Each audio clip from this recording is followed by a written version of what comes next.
Victoria Westbrook stood at the edge of the grand staircase, her hand resting lightly on the polished oak banister. Below her, the ballroom bustled with the soft murmur of polite conversation, the clink of silver cutlery against fine china, and the graceful movement of dancers swaying beneath the glittering chandeliers. The Westbrook estate was alive with activity, as it always was during one of her father's grand events. It was a world of refinement, elegance, and carefully constructed facades, everything that Victoria had come to know and expect. But tonight, for the first time in her life, she felt out of place in it all.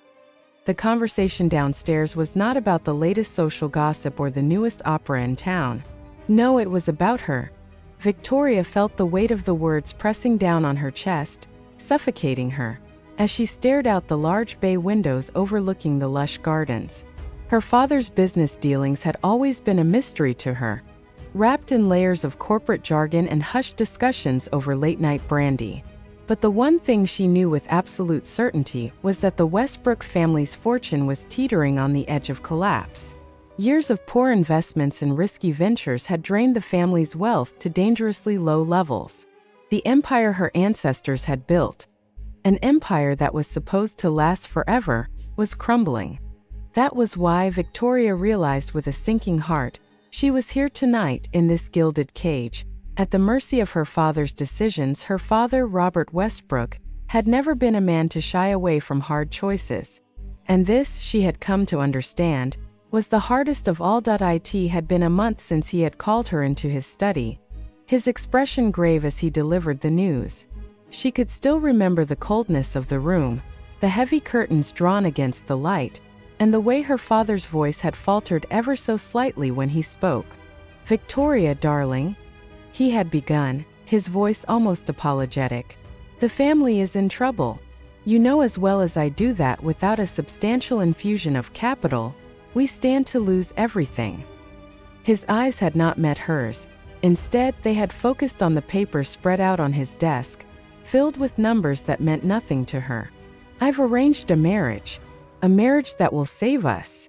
Victoria had been stunned. The idea of an arranged marriage was not new. She had heard stories of it in the past, whispered rumors of families in decline, desperate for a way out. But she had always thought it was something that happened to other people, not to her. She was the Westbrook heir, after all. She had been raised to believe that love would come in time, that her marriage would be her choice, that she would marry for passion, for companionship, not for the survival of her family name. But her father had shattered that illusion in a single breath. "I've arranged for you to marry Alexander Blackwood," he had said, his words curt, almost clinical. "His family is one of the wealthiest in the country, and his industrial empire is thriving. He has agreed to the union, and it will secure our future. Do not question it, Victoria. You have no say in this." She had tried to argue, tried to plead with him, but it was no use. His decision was final. The Westbrook name, her family's legacy, was more important than her own happiness. And so Victoria had been forced into compliance. She had spent the past few weeks preparing for a wedding that felt more like a business transaction than a union of hearts. The engagement had been announced publicly, her picture on the front pages of society columns, her name now tied to the Blackwood fortune. But every time she looked at her father, she saw the strain in his eyes, the exhaustion from years of trying to keep up appearances, and she knew that, in the end, his love for her had always been conditional. Her family's survival was the price. The sound of heels clicking sharply on the marble floor interrupted her thoughts, and Victoria turned to see her mother, Eleanor Westbrook, approaching with a practiced smile. Eleanor was the epitome of grace, a woman whose beauty had only deepened with age, whose poise and social skills were renowned. But Victoria could see through the mask. Beneath the outward perfection, her mother was a woman who had long ago accepted the role of dutiful wife, a woman who had sacrificed her own desires for the sake of propriety, and now she was urging her daughter to do the same. "Victoria," her mother said, her voice soft yet laced with authority, "you mustn't be so distant tonight. Your father is making the right choice. This marriage will be your salvation, and the family's. You must do your part." Victoria nodded absently, her thoughts a whirlpool of emotions. It was hard to reconcile the woman standing before her, the one who had always told her that love was the most important thing in life, with the cold, hard reality that love was the last thing she would find in her impending marriage to Alexander Blackwood. "Has your father spoken with you about the wedding details?" her mother continued, a gleam of pride in her eyes. "I hear it will be quite the event. The Blackwoods are a prestigious family, and their wealth, it's unimaginable, darling. You'll be the envy of all your peers." Victoria's stomach churned at her mother's words. Was that truly all that mattered? Status? Wealth? The approval of the right people? How could her mother speak of her future with such detachment, as if she were a pawn in a game, destined to play her part for the good of the family? "No," Victoria replied quietly, forcing a smile. "We haven't discussed anything yet." "Well, you must. The date is fast approaching, and there's much to arrange." Eleanor's eyes gleamed, and for a moment, Victoria saw the same ambition that had driven her mother's own marriage to her father. But beneath it there was something else, something darker. "You'll make the Blackwoods proud, darling. Just remember, a good marriage is one that ensures the future. The rest is secondary." The rest? Love, trust, affection, things Victoria had once imagined would be hers in time, in the safety of a happy marriage, had become mere illusions. Victoria's thoughts were interrupted once again, but this time it was the sound of a voice that made her heart stutter in her chest. It was a deep, authoritative voice, one that carried across the room like a force of nature, cutting through the low hum of the crowd. "Miss Westbrook," the man said, and as Victoria turned toward the voice, her breath caught in her throat. Standing just inside the doorway, his tall figure silhouetted by the warm light from the hall, was Alexander Blackwood. He was everything the society columns had promised: handsome, impeccably dressed, his dark hair perfectly combed. His sharp jawline and piercing blue eyes gave him an air of power, and the way he held himself, confident, self-assured, was impossible to ignore. He was the very picture of the successful industrialist, the man who could save her family from ruin. But in his eyes there was no warmth, no flicker of kindness, just cold, measured professionalism. "Miss Westbrook," he repeated, his voice low, almost bored. "I trust you are well?" Victoria nodded, feeling a flush creep up her neck. She had never met Alexander in person, but she had seen his picture in the papers countless times. He was the kind of man who could change everything with a single look. And yet, the more she looked at him, the more she realized she knew nothing about him. Not his hopes, his dreams, or even his heart. Only that he was the key to her family's survival. The man she was about to marry. Her heart sank. "Mr. Blackwood," she replied stiffly, unsure of how to address the strange and unfamiliar tension between them. "It's an honor." The words felt hollow as they left her lips, and she couldn't help but wonder. Would they ever learn to love each other? Or was this truly just the price of survival? As the night stretched on and Alexander drifted back into the crowd, Victoria realized that she would never have the life she had once dreamed of.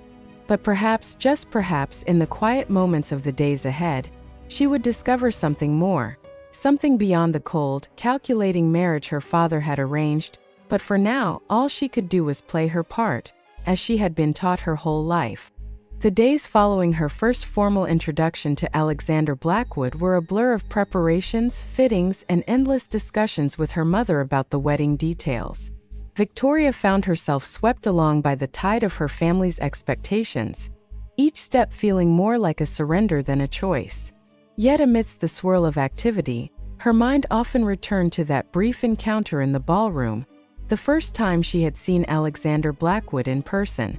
His piercing blue eyes, his strong, confident posture, the way he spoke without warmth or hesitation. He was a man of precision and control, and to Victoria, he was a stranger wrapped in the trappings of wealth and power. As the days passed, she tried to push her worries aside, focusing on the immediate tasks at hand. There was little room for reflection when her life was being orchestrated by others. But the closer the wedding date drew, the more Victoria felt the oppressive weight of her impending marriage. It was as though her entire future had already been written, and she was simply playing her part. It was on a chilly afternoon, just days before the wedding, when Victoria found herself alone in the Blackwood estate, preparing for a final meeting with Alexander. The Blackwood family home was magnificent, a sprawling mansion set on the outskirts of the city. Unlike the Westbrook estate, which had been passed down through generations of aristocrats, the Blackwood residence felt colder, more imposing, a reflection of the industrial empire Alexander's family had built. Victoria had been told that Alexander would be meeting her privately to discuss the final details of their marriage contract. She had little to say about the terms, of course. Her father had already settled everything, but the thought of facing the man she was to marry with no emotional connection at all unsettled her. She had seen Alexander at the occasional social event, but their interactions had always been brief and curt. There was no pretense of warmth between them, no attempt at small talk. To him, she was just another part of the business deal that was about to change both their lives. When Victoria entered the drawing room, she found Alexander standing by the large window, gazing out at the manicured gardens below. He looked every bit the powerful industrialist, his dark suit sharp and immaculately tailored, his posture perfect. There was something about him that radiated control, as though he were a man who never allowed anything to slip from his grasp. His gaze didn't shift as she entered the room, and for a moment, she wondered if he even realized she had arrived. Clearing her throat, she spoke softly, "Mr. Blackwood." He turned slowly, his eyes locking with hers, and for a brief moment, there was something unreadable in his expression, an intensity that made her feel as though she were being sized up. He didn't smile. He simply nodded as if acknowledging her presence. "Miss Westbrook," he said, his voice as steady and impersonal as ever. "I trust you are well?" Victoria nodded, though she felt a little awkward under the weight of his gaze. She had never been good at small talk, especially with a man she barely knew and was about to marry. But she forced herself to hold his gaze, refusing to show any sign of discomfort.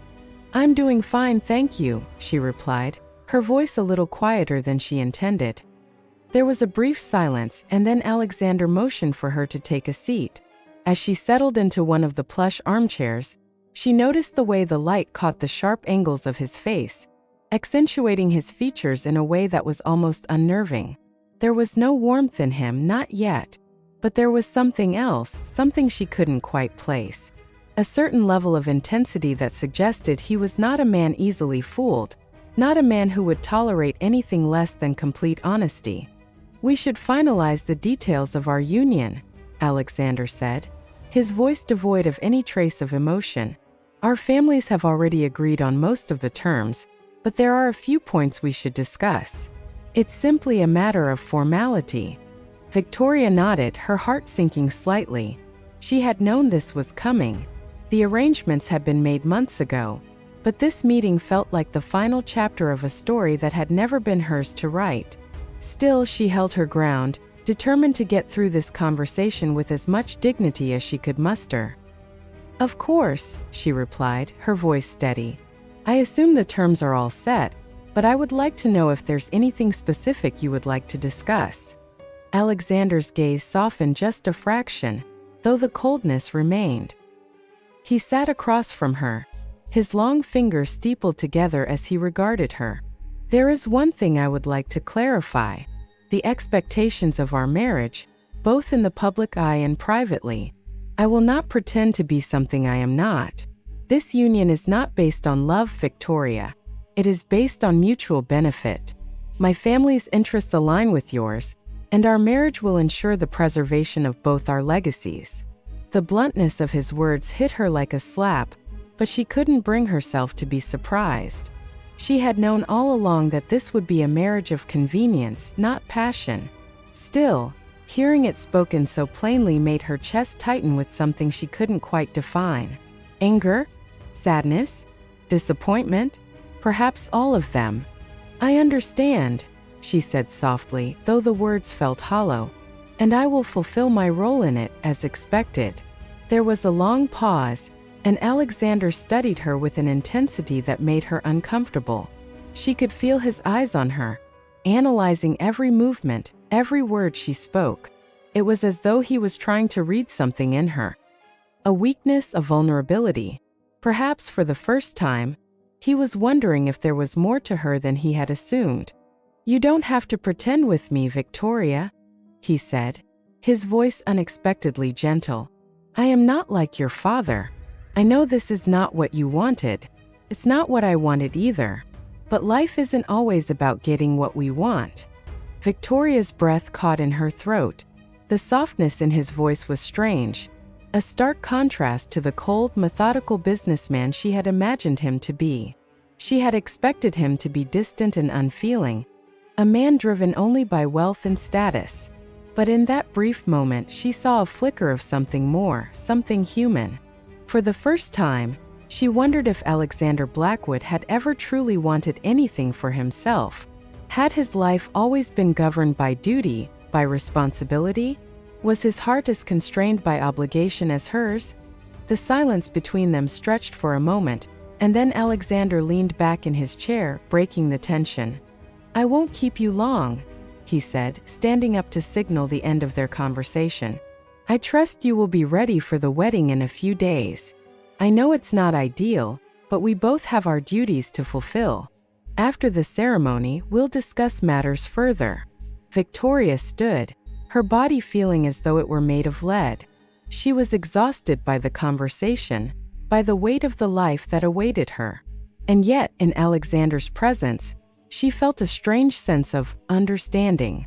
Perhaps it was because, in some ways, they were both prisoners of their circumstances, trapped in lives that had been determined for them long before they could speak for themselves. As she turned to leave, she felt his gaze follow her. There was something about the way he looked at her, something almost sympathetic. It was as if, for that brief moment, he saw her not just as the woman he was to marry, but as a person who was as much a victim of circumstance as he was. She didn't know what to make of it. As Victoria walked out of the room and into the corridor, her thoughts were swirling. What is it that I see in him? She wondered, her emotions tangled in knots. Is there more to Alexander Blackwood than I've been led to believe? But even as the question swirled in her mind, she knew that there was no easy answer. She had been raised to believe in the practicality of duty and responsibility. Love was something that belonged to another world, a world she could never enter.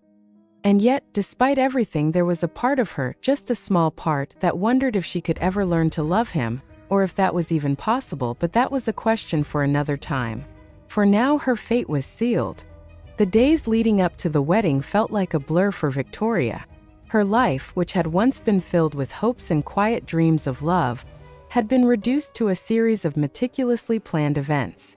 Fittings, dinners, meetings, everything was a part of the machine that would churn out the Westbrook-Blackwood union, a marriage dictated by duty, not desire. But as she gazed at her reflection in the full-length mirror of her bedroom on the morning of the wedding, something inside her shifted. The woman looking back at her was almost unrecognizable. Her long dark hair was pinned up in intricate curls, her cheeks flushed with a rosy glow, and her eyes, though they still carried the weight of uncertainty, gleamed with a spark she hadn't noticed before. The gown she wore was a delicate creation of ivory silk, embroidered with intricate lace and pearls, but it felt like a shackle, not a dress of celebration. Victoria's gaze lingered on her reflection, her heart pounding in her chest. She had always believed that a wedding was a joyous occasion, a promise of new beginnings. But today it felt like the end of everything she had once known. Her future was slipping out of her hands like sand through her fingers, and all she could do was hold on tight. There was a knock at the door, pulling her from her thoughts. She turned, and her mother entered, her face radiating the kind of composed pride that Victoria had been conditioned to emulate. "You look beautiful, my dear," Eleanor Westbrook said, her voice warm but with an underlying note of purpose. She approached her daughter and adjusted the lace veil that cascaded down Victoria's back. "You're the picture of grace and dignity. The Blackwoods will be proud of you." Victoria forced a smile, though her heart felt heavy. Her mother had always been the picture of composure, a woman who had long ago set aside her personal desires in favor of the expectations placed upon her. Victoria had always admired her, but in this moment, she felt a deep sense of disconnect. How could her mother truly believe that this union would bring her happiness? Or had her mother long ago given up on the idea of happiness? "I hope so," Victoria said quietly, the words barely audible. Her mother's eyes softened, and she reached out to take Victoria's hands in hers. "This is what's best, darling. You'll see. It's the right thing to do. Alexander is a good man, and this marriage will secure our future. There's nothing more important than that." Victoria nodded, but in her heart she wasn't so sure. She didn't know if Alexander was a good man. She knew him only as the distant, cold figure her father had pushed her toward. And now, standing here in this moment, she couldn't shake the feeling that something more was missing. Was it love? Affection? Or was it simply a connection that was never given the chance to grow? But before she could dwell on her thoughts any longer, the soft chime of a bell sounded through the estate, signaling that the ceremony was about to begin. Her heart skipped a beat, and a flutter of nerves settled in her stomach. This was it. There was no turning back. The grand hall was filled with the murmurs of guests, the rustle of silk dresses, and the soft tapping of heels on the polished marble floors. Victoria stood in the antechamber, waiting for the moment when she would walk down the aisle toward a life she had not chosen. Her father was already at the altar, standing proudly beside Alexander, who looked every bit the commanding figure he was. His back was straight, his expression neutral, and yet there was something about the way he held himself that made Victoria feel both small and insignificant. When her father turned to look at her, his eyes were filled with a mixture of pride and something darker, perhaps guilt or perhaps resignation. He nodded at her, and she felt a pang of longing for something she couldn't name. Taking a deep breath, Victoria stepped forward, her heart pounding in her chest. She was not the naive young girl she had once been. No, today, she was a woman about to marry a man whose heart she didn't know, and whose future she was expected to share. She could feel her palms growing sweaty as she moved toward Alexander, and the closer she came to him, the more her mind raced. What would it feel like to be bound to him, to stand beside him for the rest of her life? As Victoria reached the altar, her gaze met Alexander's for the first time that day. His eyes were fixed on her with an intensity that made her breath catch in her throat. But there was no warmth in his gaze, only the cold, calculating professionalism that had been a constant presence between them since their engagement. He did not smile, and his face betrayed no emotion. He was a stranger to her, standing at the threshold of a new life they were both forced to enter. The ceremony was a blur. She repeated the vows, her voice steady but distant, her words feeling more like an obligation than a promise. And then, as the priest declared them husband and wife, Victoria felt the weight of the ring slip onto her finger, a symbol of her fate, of the life she would now lead. The reception was grand, a spectacle of fine wines, delicate pastries, and the hum of society's elite congratulating them on their union. Victoria tried to smile, to engage in conversation, but her thoughts kept drifting back to Alexander. Where was he? She had caught fleeting glimpses of him during the ceremony, but he had remained mostly distant, standing with his back straight, his hands folded in front of him, as though he were simply enduring the event rather than participating in it. Finally, she found him standing alone near the terrace doors, staring out at the night sky. The cool evening air carried the scent of jasmine from the gardens, and Victoria's heels clicked softly against the floor as she approached him. "You're quiet tonight," she said, her voice almost tentative as she drew closer. "I thought you might enjoy this celebration." Alexander turned slowly, his eyes narrowing slightly as he regarded her. There was an almost imperceptible flicker of surprise in his gaze, as if he hadn't expected her to approach him. For a moment, neither of them spoke, and the silence between them felt heavier than it should have been. "I don't find much enjoyment in these kinds of events," Alexander finally said, his voice low. "They are necessary." Victoria swallowed, wondering what it would be like to truly speak to him, to reach through the walls he had so carefully constructed. Was there more to him than the cold exterior? Was there a man beneath all that formality who could understand her, who could see past her role as an object to be used for financial gain? "I understand," she said softly, her voice betraying a hint of her own loneliness. "I don't know how to feel about any of this." For a moment, Alexander said nothing, his gaze flickering between her eyes and the distance beyond the terrace. Then, to her surprise, he stepped closer, his tall form towering over her. The space between them narrowed, and she could feel the heat of his presence, a presence that, for the first time, seemed to carry more than just distance. "You're not alone in feeling that way," he said quietly. "I never asked for this either." Victoria looked up at him, her heart unexpectedly fluttering in her chest. There was a softness in his voice, a crack in the armor he wore so well. Could it be? Could this man, who had seemed like a stranger, actually understand what she was going through? For the first time, she allowed herself to really see him, not just as the man who was bound to her by a contract, but as someone who perhaps shared her burden. Alexander reached out, almost as if by instinct, and placed a hand lightly on her arm. The touch was brief, but it sent a rush of warmth through her skin, and for a moment everything else faded away. There was something in his touch, something tender that hadn't been there before. "I know this isn't what either of us imagined," he said softly, "but I want you to know that I will try. I will try to make this work for you. For us." Victoria's breath caught in her throat. "For us." The words hung in the air, and for the first time, she saw the possibility of something more between them. She could feel the weight of her own heart, struggling to catch up with the words she had been longing to hear. Perhaps, just perhaps, this marriage, this life, could hold something more than she had ever dared hope. "I will try too," she whispered, her voice thick with emotion, "to make it work." And in that moment, as they stood together under the stars, something flickered between them.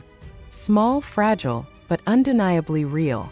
It was the beginning of something new, something neither of them had expected.